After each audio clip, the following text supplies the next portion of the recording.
કર્મચારીને તેના હકની કક્ષા કરતાં ઊંચી કક્ષાનું આવાસ આપવામાં આવે તો શું વસૂલ કરાશે? પૂરેપૂરું ધોરણસરનું ભાડું. મકાન વસવાટ માટે યોગ્ય ન હોવાનું જણાય તો કર્મચારી શું કરશે? તરત કાર્યપાલક ઇજનેરને જાણ કરશે.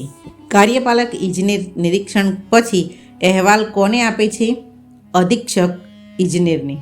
અખિલ ભારતીય સેવાના અધિકારીઓના કિસ્સામાં ભાડાની માફી અંગે અંતિમ નિર્ણય કોણ લે છે?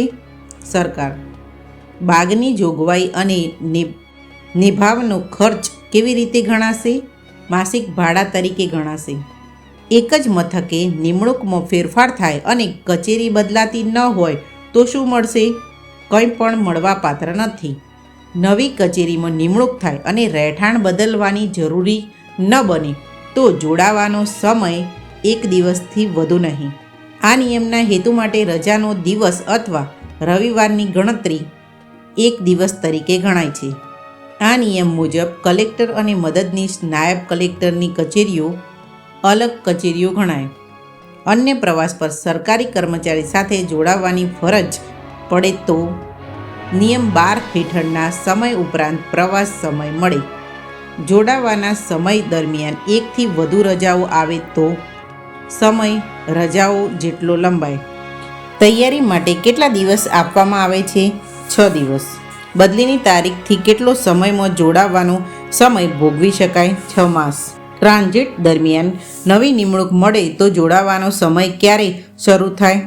નિમણૂકનો આદેશ મળ્યા પછીના દિવસથી. ટ્રાન્ઝિટ દરમિયાન નવી નિમણૂક મળે ત્યારે તૈયારી માટે બીજી 6 દિવસની મુદત મળતી નથી. વેકેશન દરમિયાન બદલી થયેલા કર્મચારી વેકેશન પૂરું થયા પછી જોડાઈ શકે. પોતાની વિનંતીથી થયેલી બદલીમાં જોડાવવાનો સમય મળવાપાત્ર નથી. ફરજ મોકૂફ દરમિયાન સરકારી કર્મચારીને રજા મળવાપાત્ર નથી. ફરજ મોકૂફીની મુદત 6 માસથી વધુ થાય અને કર્મચારી જવાબદાર ન હોય તો 50% સુધી વધારી શકાય.